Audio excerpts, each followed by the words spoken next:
بسم الله الرحمن الرحيم. متابعينا متابعي العاب القوى، منسوبي العاب القوى في مصر والوطن العربي من استاد الاسكندريه وبطوله الجمهوريه تحت 14 سنه، لنا لقاء مع كابتن محمد حسين مدرب منتخب مصر والمشروع القومي بالاسماعيليه والنادي الاسماعيلي ايضا. كابتن محمد اهلا بحضرتك. اهلا بحضرتك يا اسامه، واهلا على كل اسره العاب القوى في مصر. كابتن محمد، النهارده البطوله على هامش بطوله ال 14 سنه، شفنا مستويات جميله جدا جدا، مستويات سابقه سنها، وفي الدفع الجله وفي كره الهوكي وفي اعتقد في الوثب العالي وفي ال1000 متر. رؤيه حضرتك في المستويات ورؤيه حضرتك في الاهتمام بهذه المرحله من قبل الاتحاد المصري للالعاب القوى برئاسه العميد حاتم فوده. والله الاول انا بوجه الشكر وبوجه المباركه لاسره الاتحاد المصري للالعاب القوى بالمجلس الجديد، وعايز اقول اللي خطوه كويسه جدا وجريئه من المجلس اللي هو بعد قدومه بايام قليله يصر على استكمال الموسم عشان الاعمار السنه دي تعرف تلاقي نفسها. النهارده شايفين منافسه كبيره جدا، النهارده في اعداد كويسه جدا دخلت في ال1000 لاعب ولاعيبه في العمرين سواء 2011 او 2012. ده دل على شيء يدل على توسيع القاعده، وده هيخدمنا احنا كمدربين في قاعده الاختيار في جميع الايفنتات اللي كانت غايبه عن مصر كتير.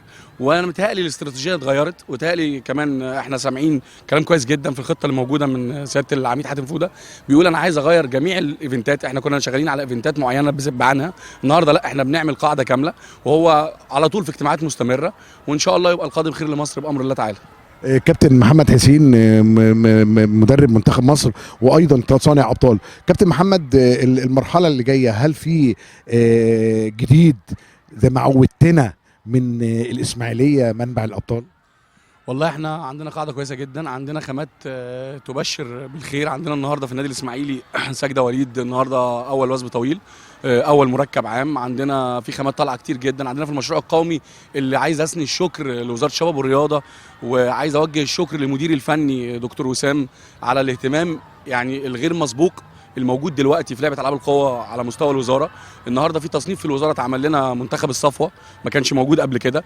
الثلاث مشاريع سواء براعم او ناشئين او شباب ابتدوا يتفعلوا بقوه. النهارده في مشاركه قويه جدا تعدي ل 12 13 محافظه على المشروع القومي، دي حاجه ما كانتش موجوده. النهارده الكلام ده كله بيخلق منافسه، فده عامل لنا خامات كويسه جدا. وفي مفاجآت كمان في بطوله ال16 اللي هو المنتخب الامل زي ما بنقول عشان اولمبياد الشباب ان شاء الله في السنغال. ان شاء الله. كل شكر للكابتن محمد حسين، ورساله من كابتن محمد حسين لكل محبي ومنسوبي العاب القوى في مصر. انا عايز اقول تفائلوا بالخير تجدوه. ان شاء الله الخير قادم. عندنا اولاد مبشرين جدا، الارقام في تطور، احنا ما كناش كده. احنا لسه في خطوات شويه بعيده، بس الحمد لله احنا بنقرب كل يوم في سواء في ستايل او في شكل لعيب او في الكلام ده كله. في خطط بتيجي، في كوادر شابه كتير جدا ابتدت تشتغل. النهارده الاتحاد فاتح دراعه للناس كلها، اللي موجود وعنده جديد وعايز يقدمه باب الاتحاد مفتوح.